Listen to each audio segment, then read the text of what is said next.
This is me, Super Miis. You know what, I've been gone a long time, alright? I really just sat back and I was like, wow, I haven't made a video in forever. Like, absolutely ever. Yeah, it's just... we can say I'm busy, we can say I'm lazy, but, you know, there is a lot of stuff going on, and... you know, sometimes I just don't have the time for making videos, and sometimes I'm a lazy fuck and decide I'm not going to make one, but everybody's been watching what I've been making as of the past few weeks, or months if you want to put it, and we're getting close to E3 time, and since this is probably the only time you're going to hear from me before Nintendo and Sony have their panels, we might as well just kind of talk and do a little preview video for E3. But first and foremost, I want to just kind of vent my frustration that probably others have on this website. What in the fuck is with YouTube eliminating our subscriber count? It's always going down. A lot of users are suffering from this. Last week, I had 770 some. This week, I have less than 720. At the moment, my count says 716. Which means I went down by 2 because I had 718 yesterday. So once again, my numbers keep going down. It's utterly retarded. I don't get what's going on. It's a horrible glitch, and hopefully they get it fixed, because I know full well that I have more than 716 people subscribed to me. It's probably closer, or if at, already over 800 people. Fix it. It's a wrong number. I've heard many other people are suffering from it too. I've heard people went down hundreds in the last few days who have a good amount of subscribers. They went down hundreds of numbers in terms of subscribers. And I know it's a glitch. I'm sure everybody knows it's a glitch, but it's annoying. I hate looking at, you know, a number that's not right. Fix your shit. I knew these channels would glitch the moment they were first shown back last fall. Rant over. Give me the 90-some that are missing from my count, please. That's all I ask. Yeah. So, anyway, besides that, apparently changes are going to be made to Super Smash Bros. Wii U 3DS. I don't know exactly what the quote was. I guess might be like subtle changes from the console version so that it's more adaptable with the handheld version, which I think everybody going into knowing about these games expected that there would be some changes. Besides, every Smash game kind of can't be the same. It's got to have the same overall theme and style, but you can change things up. I mean, Melee is way different from the 64 Smash Brothers, and Brawl is way different from Melee, but they're all, you know, the same, but different at the same time. Sakurai said that he intends to change direction a little as we go. Maybe he wants to focus more in terms of single player. Maybe single player is going to get more stuff to it than any of the 3 games past have. Like, the first game had bare bones for one-player action. Same with the second one, and the third one at least kind of had a subpar adventure thing going on.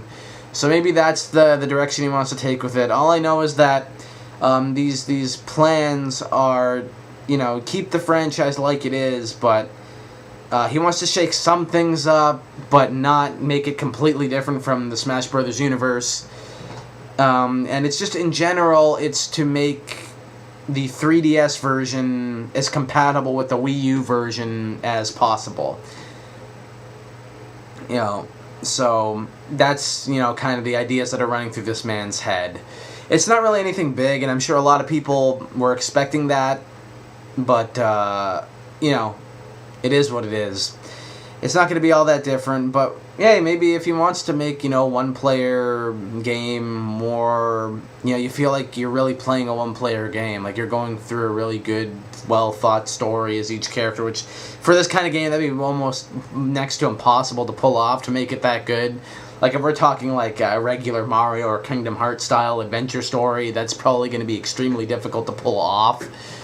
But, hey, if they want to go for that, go right ahead, because I've been hearing that the 3DS experience is going to be very singular player more than multiplayer. So maybe they're going to try to make that work with the Wii U version.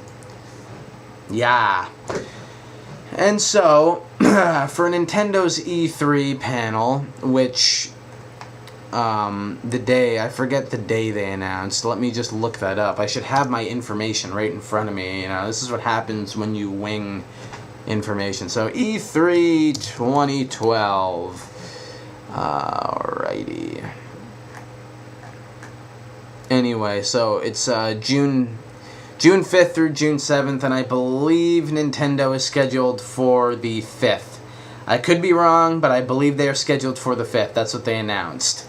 And on that day, which they see clearly, the Mario game for Wii U, as well as the Pikmin game for Wii U, will be a part of it. Now, does that mean we're going to get to see concept art? Are we going to get to see a trailer? For Pikmin, like, 3, I would expect a trailer, because that's been in the works forever. It was supposed to be for the Wii. It's got pushed back. Now it's going to be a part of the Wii U. I'm sure it's probably, at this point, it's probably going to be a launch title. So I'd probably expect to see some sort of trailer or teaser involving Pikmin 3. As far as the Mario title goes, maybe we'll show some concept art or this, that, or the other.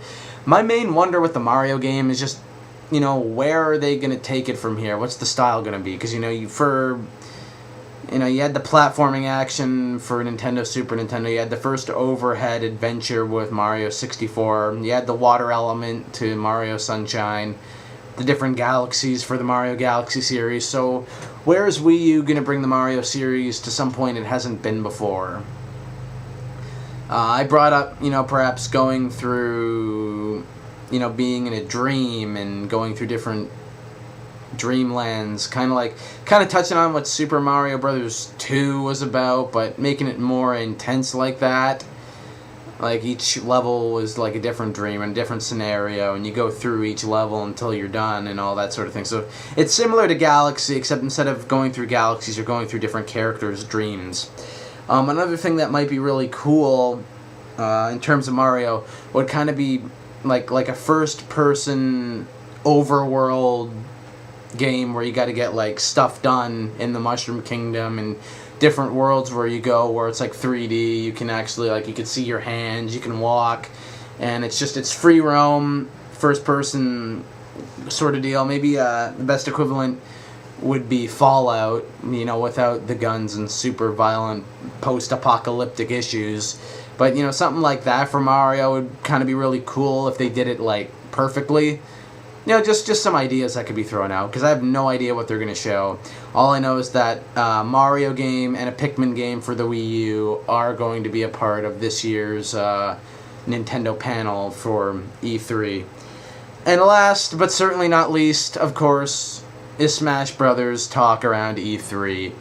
Now, the absolute fan in me hopes to get even the barest minimum teaser trailer. You know, all you got to do for a trailer is if, you know, at least they have a few ideas written on script paper. All they got to do is, like, animate a few characters, show one big character, and then the title, and then that's your teaser. I mean, the Brawl one, that's what it did. It showed, you know, your veterans, and it showed a lot of new cool names added, and then the title, and then that was it.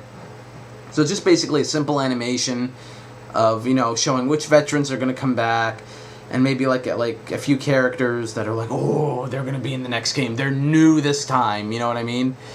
I don't know who could be that shocking. You know, the fanboy in me hopes it's like Gino or someone like that. I've been hoping for him since Brawl.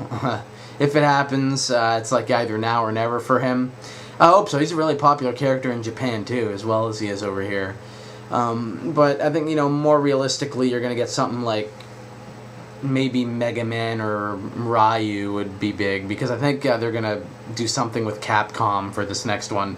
I'm not for sure, but I think there's going to be something, and every fan of Smash Brothers who wants a Capcom tie-in is probably begging for Mega Man. You know, so, you know, just something like that, you know, show Mario, Link, you know, the regular veterans, then, like, maybe, like, 2 characters, like I just stated, Geno, Mega Man. It's like, oh my, they're gonna be in it? Oh, shit just hit the fan, and then boom, the title. And then that's all you really have to do to keep fans invested until, wait till the next year, because they have stuff to talk about. It's like, oh man, you know, look who's gonna be in the game, I can't wait for that. You know, and then you build up to the next year's E3 when you're way more into development. You know, this is the same sort of occurrence. In E3 2005, Brawl was announced. Similar way, Smash Bros. 4 was announced. And then by the E3 of the next year after it was announced, there was a teaser. So, you know, it was announced last year in similar fashion of E3 2011. So, this year, 2012, I am hoping and praying for a teaser trailer. That may be asking for too much. But who knows, we could get some concept art or, you know, at least what the title looks like. You know, I'm just hoping they pull a GTA 5 and show just a little snidbit, just a teaser to kind of tide fans over for a year. Because that's all they need. One good teaser trailer will tie me over until next year, where they got a lot more of the game developed. And of course, in terms of fighting games, you've also got PlayStation All-Stars Battle Royale. I talked about it in my last video. I'll give a little thing on it here. I'm sure a bigger, more awesome trailer is going to be shown, maybe some gameplay, but I expect also a few more characters to kind of be unveiled. I would hope that Jack and Daxter, Sackboy, and Nathan Drake are revealed. I mean, they're 3, well, technically 4, you know, big PlayStation stars, so I am hoping that they'll be a part of, you know, that showing of the game, that we at least get a few more characters reintroduced, because who they introduced already, like Parappa, Fat Princess, Raditz, Kratos, and Sly Cooper, Sweet Tooth. That's a good collection to show right off the bat. But all of us Sony fans want to see more, and I think a lot of people want to see, at least, you know, Sackboy and Nathan Drake are, I think, 2 of the big ones that I think everybody wants to be like, yeah, they're going to be in there.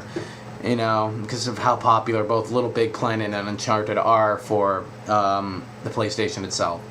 So, yeah, that's my take on E3 this year. Not really a whole lot to discuss, really, but, you know, enough to kind of talk about. And that's what we're here for, right? We're here to talk. So I hope you all have a good rest of your week, and I'll be back maybe even before E3, but I'm sure I will see you when all the panels are done, talking about what happens, and I'll see you then. Peace out, everyone.